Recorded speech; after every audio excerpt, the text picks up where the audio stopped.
Hey, what's good, everybody? What's good? How you guys doing tonight? Man, let's see. I got a couple things I gotta do. See, running a video podcast is very different than, say, running just an audio podcast. It's different because you got a lot of folks that they want to check you out and stuff. And usually with an audio podcast, you can kind of do like a pregame, get a song going, and send out the links and stuff. On a video, it's a little harder because once you go live, boy, that's it. And how we do it over here, well, I just go straight live. It's raw, it's unedited, everything. Let me just post something here. Yeah, it's really good video production here. But let's see here. All right, there we go. All right. So anyway, guys, how you guys doing tonight? Can you guys believe this, man? November 2020. And this is what we built up to. This is what it all comes down to. And for those of you guys out there that are old enough, what's your guys' level of anxiety? I'd love to know that. By the way, before I get kicked off here, ponder that question too. Before we get things kicked off, I want to ask you guys a huge favor, please. Go ahead, whether you're listening on Facebook Live or on YouTube, make sure you guys come over to both platforms. I want you guys to subscribe, please. If you do me that kind favor, smash that like button and hit that notification bell so that way you can get all these videos that come up. And with that being said, let's get to it. So, there's a couple of things I want to break down here, and I'd love to get you guys' feedback. As a matter of fact, we got Hilario in the chat room. We got Christine in the chat room. Hilario is pacing back and forth. You better be careful, dude, because you know what's going to happen, right? Brother's going to be pacing back and forth, and he's going to end up like wearing out the carpet. So you ain't getting your security deposit back. I'm just letting you know that right now. You ain't getting no security deposit back. But I want to break this down here tonight. And I want to do it a couple of different ways. Of course, like always, I like to tell people, I'm only going to be on here 10 to 15 minutes, but obviously the show goes on as long as the show necessitates. We talked about polling the other day. We talked about where we think things are going. And honestly, let's take a look at President Trump's crowds versus, say, Joe Biden's crowds. Now, if we're looking at, and I heard Tim Pool say this, he called it something the will of the people. And basically, it's a theory that, if you take a look at crowds and stuff, this is what's really going to kind of give you a good gauge on voter enthusiasm. Because especially when at this time of year, when it's colder, most people, they're not going to wait for hours for somebody to go out there and give a speech, especially in an open air platform like an airport or an open field or anything like that. Only the diehards tend to do that. And I remember going in 2012, I believe it was, to a Romney Ryan rally at General Mitchell International Airport in Milwaukee, Wisconsin. We waited out there for a couple hours. We were cold as hell. I was not liking it at all. But we did it anyway, because I've been diehard into this for quite some time, But you look at the Biden folks, man. What are they getting? 30, 40 people? Had friend of the show, Ian C. Jordan, he posted the Biden rally. Boy, it looked like they had a record-breaking crowd up there. They had like 50 people. Boy, it was packed. It was packed over there at the Biden rally. But then, you go take a look at them Trump rallies. Boy, I mean, they ain't nobody there. Nobody's there at a Trump rally. That's unless, of course, you count the 30,000 people that were in attendance, like Clario's noting here, in Kenosha tonight, or the 57,000 people that were out there in Pennsylvania, or how many people were out there in any of the other 5 or 6 rallies that he did today alone. Wow, it's crazy. If you look at all the polling data out there, everything's telling you that Biden's going to win. Trump's going to lose. He's just going to get his ass handed to him. and it's not even going to be pretty. Which leads me to wonder a couple different things. We need to take a look at 2020 as a whole in its entirety. And we need to think about this here because here's what I'm seeing. You take a look at what happened when it came to COVID. Now, I don't care if it was Barack Obama, George Washington, Abraham Lincoln, Marvin the Martian, Richard Nixon in the 70s, Richard Nixon from Futurama. I don't care. I don't think anybody would have handled this pandemic any better or any worse than what President Trump has done. Um, it's very easy for Biden and Harris, for you, for me, and everybody else to second guess the president. Meanwhile, he's doing what he can within the constraints of the Constitution. And that's what I think a lot of people tend to miss. There's this idea, well, the president should have done more. Like what? He shut down travel from from other countries and to other countries. That's pretty much all he could do. But as it related to states, that's a 10th Amendment issue. That is something that the president needed the governors to ask for, either intervention or for the governors to make those calls. And they did. And one of the things to highlight during the pandemic was the overreach of an abuse of government powers. We're seeing it here in Wisconsin constantly. We're seeing it here as a result of all the stoners that went out and helped elect Tony Evers. By the way, if you're a stoner and you elected Tony Evers because you clearly were baked when you read that question about non-binding referendum on legalizing marijuana, you got to be pissed. I'm just asking you to stop smoking a blunt for a minute and come on over to the other side. Like, seriously, I don't care if you're smoking, but don't do it when you're voting. It just clearly you pooped the bed. That's all I'm saying. Very frustrating on that. And then we got the riots and everything. We got riots going on ever since George Floyd, and it got worse under Portland, Seattle, Kenosha.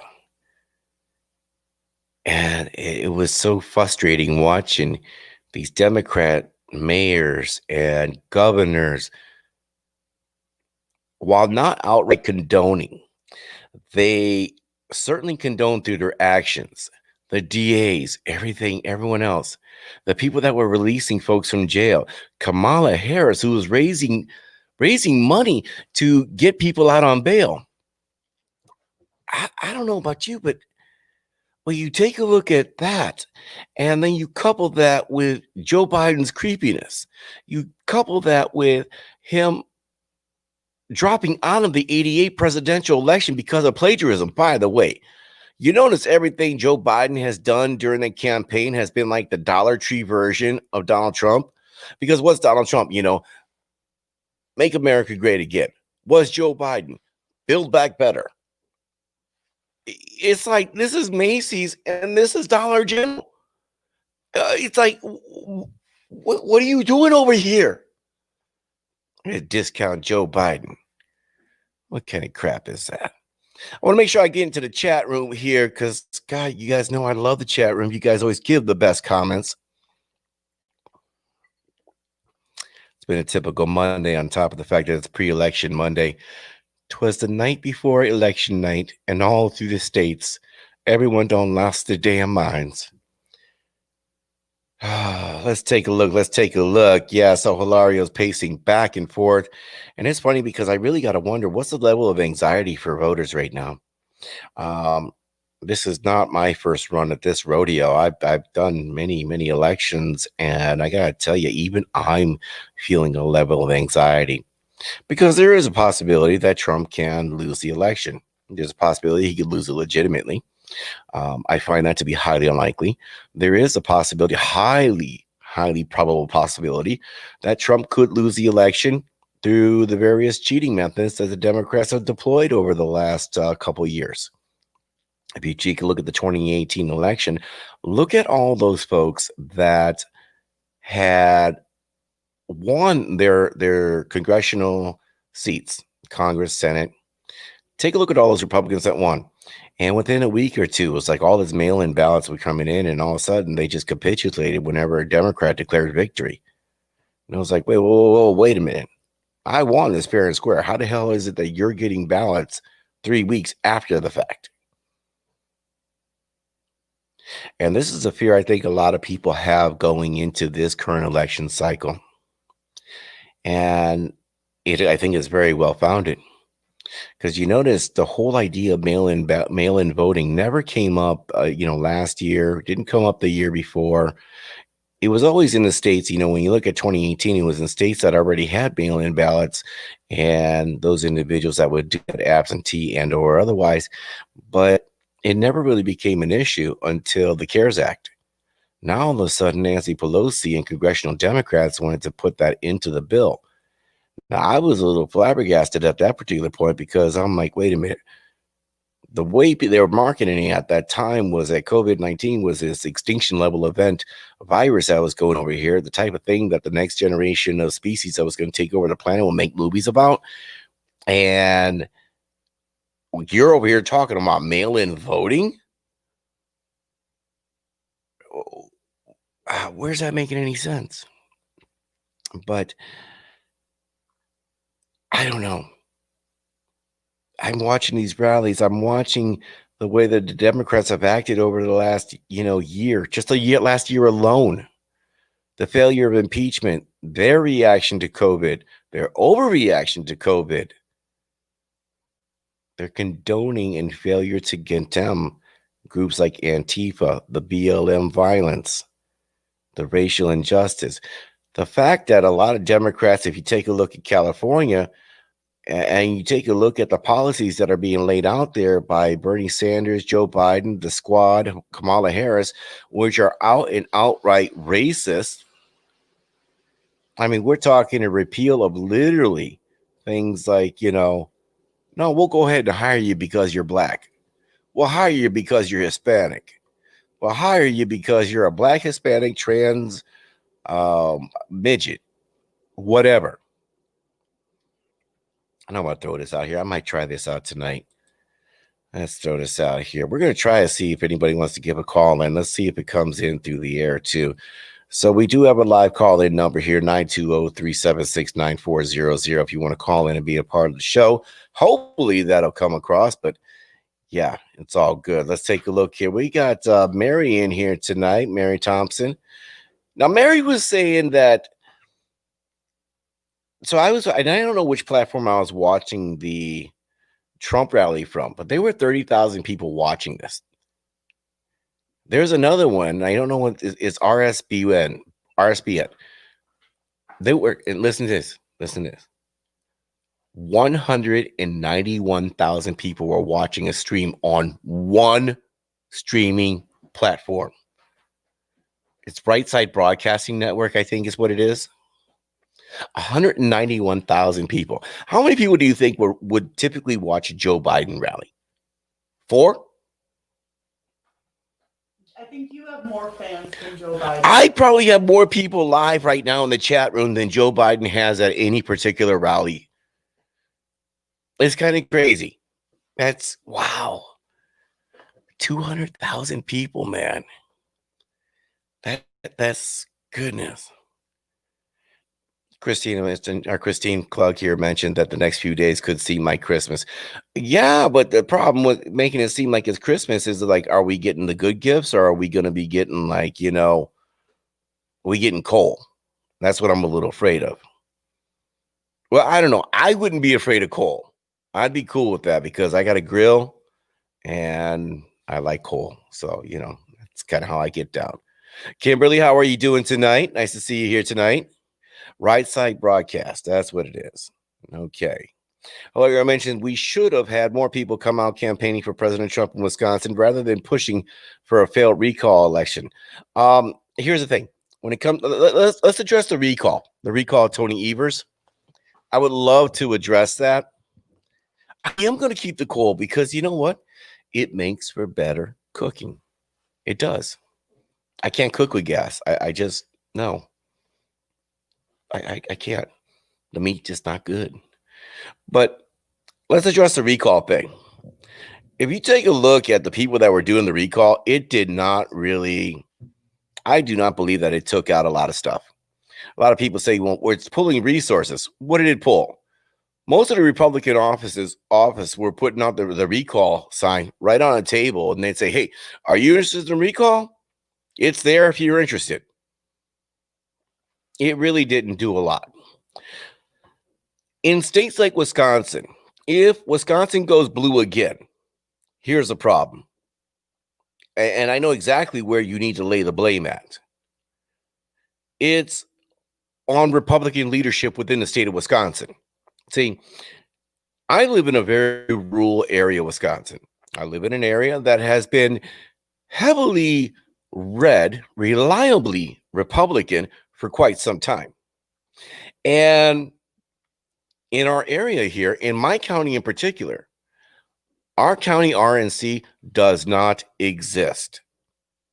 I mean, maybe there's somebody who's a figurehead somewhere, but they have no presence on social media. They return no phone calls. There is no email to be had. They're just kind of there for the title. Maybe, maybe not. I don't know. But what I do know is they're non existent. What I also know is that you have a lot of people, a lot of liberals that have transplanted themselves from inner city areas like Milwaukee, Madison, Oshkosh, Green Bay, and have transplanted themselves into areas where I'm at. And I'm no different. I'm a transplant here just the same. The difference is I'm not bucking the system. And when I take a look at the yard signs that are out here in this area, I am seeing a hell of a lot of Biden signs. Now, part of that, I believe, is because Biden is a likable person compared to Hillary Clinton. Like, I think both of them are horrible people, but Hillary was just straight up despised. Joe Biden is probably liked by people who just wash their hair because, you know, he likes sniffing folks, right? But the failure of the Republican Party of Wisconsin and any affiliated Republican conservative organization here in the state of Wisconsin is going to be on them. It's not going to be on the individuals out here. It's not going to be on people that, you know, and then I love it because I would hear this line occasionally when people would be like, well, you know, well, you guys need to organize out here. Okay, teach us. Because there's nobody out here that knows how to do that type of thing. There's no resources. There's none of that stuff. Obviously, you people feel that everything is so locked down over here that you can go ahead and just take it for granted. And I'm telling you right now that if you look at states like Wisconsin, which used to be a conservative bastion, it used to be in the 90s and in the early 2000s. But it has stopped being so because the Republican Party of Wisconsin has dropped the ball. It has literally shit the bed and taken it for granted, thinking that, you know what, we got it. We got to handle. We're going to keep working on the inner cities. We're going to keep working on this. We're going to keep working on that. Great. You traded one for the other. That's all you did. And meanwhile, we got folks coming up here from, like I said, Milwaukee, Green Bay, Madison, other places like that. And what they're doing is that they don't seem to understand that when you come and you move from an inner city that has high taxes, piss poor schools, other things like that, you're coming as a refugee. You're not coming as a missionary, and they're bringing their horrible voting patterns with them. Because liberalism only leaves the mind once you've educated the mind. Once you've educated your mind, start thinking logically, liberalism no longer makes sense. Lario mentioned on here they dropped the ball and need a kick in the ass to get a place in your area, and not just my area either. They need to get into a lot of different areas. RPW is dropping the ball in that area. I will argue further for them to get in those areas. But it doesn't even necessarily need to be in my area. It just needs to be out in rural areas. I don't think people realize how many folks are out here that have so many different connections with one another that where I live, for most cities, when you go drive 20 minutes, you've only driven like what, a mile and a half? Me, I drive 20 minutes, I probably driven 20 to 25 miles. So distance is very different for us versus how you guys see. And we don't have those resources out here. And I think a lot, like I said, it falls back onto the idea that these people have taken it for granted for so long. They have just assumed that the rural areas are going to continuously be red. In Washera County, Wisconsin, central Wisconsin, there is a district attorney that has not been at her job in months. This district attorney was appointed by Tony Evers. And I will harken back to this. AOC. AOC was somebody who was basically picked, like an actress would be picked for a role, from the Justice Democrats. And I want you guys to look at the Justice Democrats. The Justice Democrats didn't just have like one linear plan. They had like this multifaceted plan. They wanted to get people like AOC, Ilhan Omar. They needed to get various people into various positions, but they were certainly looking at Congress and they wanted to disrupt the Democrat Party. And sure as hell, they did their job. But they also wanted to get into rural communities. They wanted to get district attorneys, attorney generals. They wanted mayors, governors. They wanted assemblymen, congressmen. I mean, and they were going for the whole ball of wax. But they were infiltrating from within. Because in small communities like mine, people don't realize this until it's too late. And why? Because the vast majority of people are out there doing their 8 to 12 hours a day, working, making money, taking care of their family, paying taxes, making sure they're staying above water. And like I said, the Republican Party of Wisconsin, and you could extrapolate that to other states, has shit the bed on this because you have taken it for granted and you are going to lose that if you haven't lost it already. And I pray to God they haven't lost it this year here in 2020. I was trying to get all relaxed and stuff doing the show here tonight. I was going to be doing like this here, but no, apparently I got to kind of get up front here, do my thing. Christine mentioned here, you just nailed that on education. That's exactly what they did.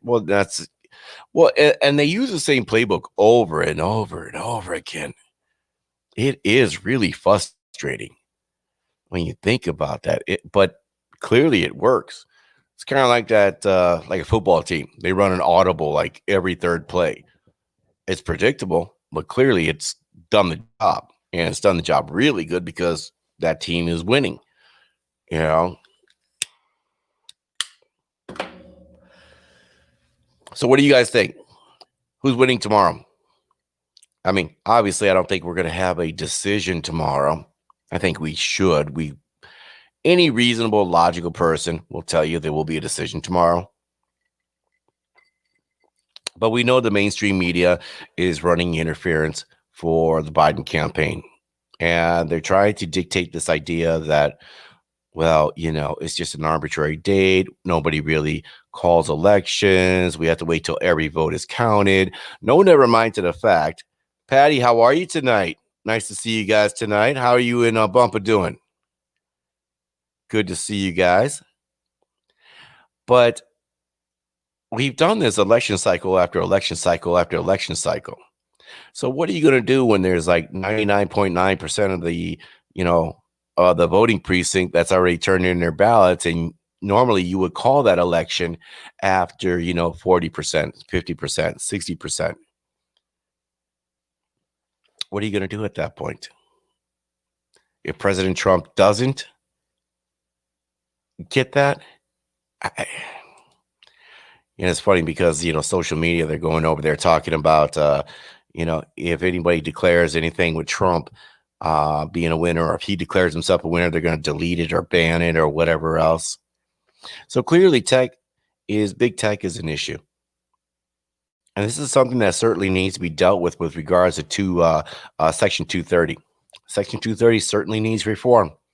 And this is an area I think the Trump administration should have done something about, but they have failed to do so. Understandably, you can't cure and fix everything, but That would have been an important one to get into. But I also have to keep this in mind too. People need to be shown the truth. You can't always be told the truth because people have been told the truth for such a long time and they have denied it over and over and over again. No, that can't happen. That can't be. But yet, take a look at 2020. If I had told you a year ago we'd be living in a so-called pandemic, that we would have a lockdown, we'd be living in some of the most draconian situations, and people would be getting arrested for going to church, going to a gym, opening a business, you would call me a nut. But yeah, we've all lived through that, haven't we? Earlier, I mentioned here, Joe Jorgensen supporters ever wanted to vote for another third-party candidate, libertarian candidate, they should vote for President Trump tomorrow because we will still have a country. Well, I think that raises an interesting question. What's going to happen if indeed Biden does win, legitimately or illegitimately? See, it's my belief that if Joe Biden wins this election, we will be, it's like when we stare into the abyss and we blinked, which means we'll lose. And because we blink, Biden wins this election,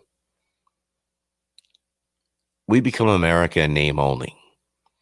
Because if you look at the proposals that these folks are doing, everything from, their so-called gun buybacks, which I've never quite got that whole gun buyback thing. You cannot buy what's for sale, what's not for sale. I choosing not to sell it to you. Nobody needs weapons of war. Well, it's a good thing I got an AR-15 because you know what? There's no army that's going to want to bring its soldiers AR-15s. But you keep believing what you want to believe, right? And what is a weapon of war? I mean, I can go out there with a slingshot and just like take people out like it's going out of style. But I think this brings up a bigger question, though. When we take a look at what's going on here, we have an election tomorrow. We have Antifa, we have BLM promising riots, promising, more violence. God forbid. And this is one of those things where I really hope that I'm wrong, but I'm 1,000% certain there will be losses of life. And it's even caused the White House to go on lockdown, and to raise up a fence, a structure of sorts that's supposedly non-scalable. Now, of course, anytime I hear things non-scalable, someone's going to scale over it. I mean, you're just begging for somebody to try. But what happens when they scale the fence? What happens when they're overrun? The resources for less lethal weaponry has been depleted. At some point, live rounds will be used. And I don't think anybody, right or left, with any amount of common sense wants that to happen. It's one thing to disagree with you. It's one thing to be opposite of you. But to actively want the demise of others is almost evil. Now, I know I say a lot of very harsh and to the point things, but I think that I don't want those people getting hurt. I think a lot of these folks, they're misguided. I think they just don't have their head on right. I think they're missing the boat on a lot of things. They've been misled because they lack structure, they lack strength, they lack a cohesive family unit. And what they find with these organizations is some type of familiar structure. So they end up being a part of that. And then they act in some of those heinous ways because that is what the family condones as good and positive. And what has that done here? Christine, you hit the nail right on the head there. Because you got businesses now that, DC, Pennsylvania, a few other states are doing it where they're boarding themselves all up. Chicago, I believe, is doing the same thing. For all the decrying of this whole idea that, we're fighting for the people and everything else, you're going to go out there and destroy these businesses. You're mad because I'm going to just say it. You can call it an alleged criminal. I'm going to call it a criminal. George Floyd, criminal. The guy in Kenosha, criminal. You're rioting over criminals. And and I don't want to diminish their lives, but they are still criminals nonetheless. And when you're a criminal, I'm sorry, losing your life is kind of like a job hazard. But because you feel there was injustice for that person, you're going to go ahead and destroy the livelihoods, the businesses, the lives of law-abiding, hardworking people. How is there not something wrong with that thought process? Janelle Clarkson here tonight. How are you today? Good to see you. She mentioned here, thank goodness, no matter what, the sun will set and rise tomorrow. Prayers for light and God's will. Well, and that's an interesting thing. And this was something I pondered tonight. I'm going to write an article on this later on. And it's going to be an open letter to the Biden voter.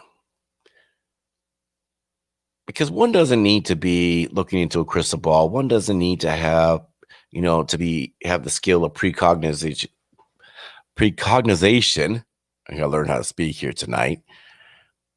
You don't have to be a fortune teller in order to read the tea leaves. You can see that the policies that the Democrat Party have are business killing. They will move manufacturing out of this country. And honestly, it is something that, well, Janelle, you and I were talking a little bit about this earlier tonight in commentary back and forth. It'll put people into various classes and enter into a world of indentured servitude. Once lucrative professions will now be obligatory and paid at a government rate. Anybody who's done any business with government will tell you that that government rate is never well paying. But Christine mentioned on here that they lack an education system that would not fail them. Well, I think that's part of it. And I definitely think the education system is something that has failed people as a whole. They've turned into indoctrination centers, and that's really, really unfortunate. The other part I think that is an issue is the very fact that with a lot of families, they've no longer taken the interest in their kids' education. It's always, let's pawn it off on the teachers. Let's pawn it off on the school district. We'll pawn it off on someone else. I'm too tired to do this. Well, it's like, what would you have done 100 years ago, 50 years ago, 300 years ago? Thank God you weren't, your ancestors.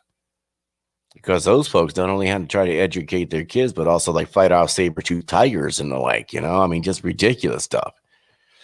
Lario mentions on here tonight is a deep breath before the great plunge into the great unknown. Well, I don't know if it's a great unknown. I got to disagree with you on that.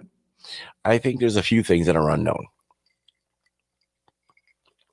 Regardless of who wins the election, I do believe that there will be violence. Antifa has promised so much. I do believe that we will either remain a free society while trying to recover and mend from the issues of COVID, past administrations, and the lunacy of liberal policies. Or, like I said, we will simply slip into the abyss. I think we'll have results tonight or tomorrow night. I honestly do. I think if we look at certain networks, look at them all, CNN, MSNBC, Fox News. I think you can take a look, One American News Network. You will be able to tell who's going to be the winner tomorrow. You don't need the media to declare anything. I believe we will know that. And I honestly don't think it's going to be close. I think the polls are so incredibly wrong. And I can tell you that they're wrong because if you take a look at everything that's happened this year alone, look at all the people that have moved because of the rioting and the looting. Look at all the people that have moved because of COVID. They didn't want to be in these highly congested cities, so they end up moving out to these more rural communities. Take a look at individuals like Joe Rogan and Ben Shapiro who have moved out of California because they were tired of being taxed to death out there in California. So you have that. Take a look at the fact that you have Trump voters that don't want to admit that they're going to be voting for Trump. And then you also got the Trump voters that when they get called and text on their phones from polling agencies, we generally do not respond to that unless we're putting something snarky like a smart ass or something. Like, I don't do polls. I don't. I don't think you need to know them. I don't like the questioning of them. And quite honestly, it's a waste of my time that I would, for someone like me, number one, I'm a very busy person from sun up to sundown. But in my busyness, I do find time to waste time. I find the value and joy I get from wasting time more important and a more value than answering any polling institution. But that's just me. I don't live in fear. Um, like I get more value out of playing Fortnite than I do answering polls. Go figure. It's my catharsis. But well, yeah, I enjoy some gaming from time to time. Nothing wrong with that. But there's always a possibility there will be, obviously, all the lawyers have been deployed. There's going to be lawsuits back and forth, whether these ballots should be counted, trying to extend the counting. Don't be surprised if somebody's got a hanging Chad out there from 2000. It's 2020. Anything can happen. Let's see here. What did Hilaria say here? I think we'll know tomorrow as well, but it'll be very nerve-wracking. I'm even feeling levels of anxiety, and I generally don't have that as an emotion, but I'm still confident in the fact that in the end, when the dust is all settled, we will be looking at a second term for President Trump. I believe that Republicans will pick up seats in the Senate, and we'll probably end up flipping the House. We'll probably get the House of Representatives back. And I know it's a bold kind of prediction. It's just a kind of gut feeling that I'm having just watching everything that we've talked about here tonight. But I think probably the most important takeaway from everything that we've seen here, from everything that's happened over the last 4 years to just this last year and all the lunacy that has gone on, I think that, let me get to the chat room here real quick. Laura mentioned here that it's not just who will be president, but the House, the Senate, even local assembly races. I've worked very closely with the Milwaukee local candidates. Yes, and that's exactly what we were just talking about. Mark Paulson, what's going on, Mark? How you doing tonight, man? The best part tomorrow is that the left cannot say the post office didn't do their job correctly to demand a recount that way. Oh, they're going to try. They're going to say that the Trump administration didn't fund them enough. They're going to say that the Trump administration tried to impede them. But that's an issue that's been going on for quite a number of years. You notice every election cycle, too. Why is it that they always find mail-in ballots like in somebody's closet, in their car? They find it in the grave somewhere that they dug up. I mean, it's just amazing. They find all that stuff, but here's probably one of the biggest takeaways I don't think anybody's talked about. And I try to watch a lot of content creators on social media. I try to watch a lot of folks, I listen to a lot of, the talk radio stuff. And I love getting their insight because it kind of challenges what I'm thinking on a lot of things. But here's something I have not heard anybody talk about from the right, from the left, from the centrist. When everything is said and done, whether Trump wins or loses, whether Biden wins or loses, for those of us on the right, we need to understand, you want to take a week off after this election? By all means, God bless you. Do so. Take a little vacation, get a little rest up, get some good sleep. Go out to a club, do something. That's okay. But come November 4th, the hard work is just beginning. Come November 4th, we've only started. And this is especially true if President Trump wins tomorrow. Because, like I said, there will be violence, there will be losses of life. And God, I hope I am so wrong about that. I do not want to be right about that. But it's going to get worse before it gets better. COVID's still a real thing and it's still out there. And regardless of what happens, the hard work starts after the election. If Trump wins, we need to secure that, that platform that he laid out there. We need to make sure that we're holding his feet to the fire. We're holding the Republican Congress as a whole to the fire. And we're making sure that the agenda is passed for America first.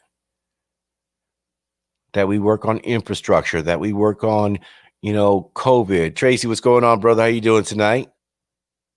We need to make sure that these things that the president has talked about actually come to fruition while dealing with people on the left, because they're going to lay out every type of ridiculous charge that is out there. And we've talked about and we've seen those charges. We've seen individuals talking about truth and reconciliation commissions. We've seen this whole idea, people on the left, they're out for blood. So like I said, the hard work begins. And yes, Christine, invest in lead. If Biden wins, the hard work still begins, because now we need to look at, okay, how do we survive over the next 4 years? And then how do we make it so that we have an actual fighter, an actual candidate in 2024? Because over the next 4 years, make no mistake about it, Biden wins this election. They will do everything in their power, everything from stacking the court, everything to refilling the swamp. You look at what they're going to try to do. And they're going to try to make it so that another Republican will never get elected into federal office ever again. You watch. It'll be the dawn of an authoritarian regime that you only read about in your history books. And I pray to God I'm wrong. I do not want to be right. Yes, sir, you are right. You are right. I believe President Trump will be reelected tomorrow. Christine mentioned on here, lots of work to be done, and it is to drain the swamp. And I'm glad you mentioned that too, because if you look at that, that was probably one of the things I think President Trump underestimated the most. He talked about draining the swamp, the DC swamp, but I don't think he realized how vast that swamp was, how deep that swamp went, and how many people outside of DC were a part of it. But he knows now. He knows. And that's what's going to be very telling going forward and into the future. So, guys, make sure you guys check us out here. Website, plusultramedia.com. That's where I got all the videos. That's where I got the podcast, everything else. Tomorrow, election day, I am going to be having, obviously, I'll be doing multiple programs here. Whether I be doing it here on the STS platform or the Caramel Conservative Podcast. The Caramel Conservative Podcast will still be going on tomorrow, 8 p.m. Central Standard Time. We will be doing election night coverage, all that other good stuff. And you guys are more than welcome to show up. I really do appreciate you guys being here tonight. And as always, make sure you guys go over to my YouTube channel there, smash that like button, subscribe, share, hit that notification bell. And on that note, I will check in with you guys various points tomorrow, Facebook Live, YouTube Live, and of course, 8 p.m., the Caramel Conservative Podcast. On that note, guys, I got to get some Z's because I got to pretend to work tomorrow. So good night. God bless you. God bless the United States of America. I hope you guys are ready for some fun tomorrow. It'll be interesting. We survive this, we survive anything, right? All right. See you guys later. I'm out.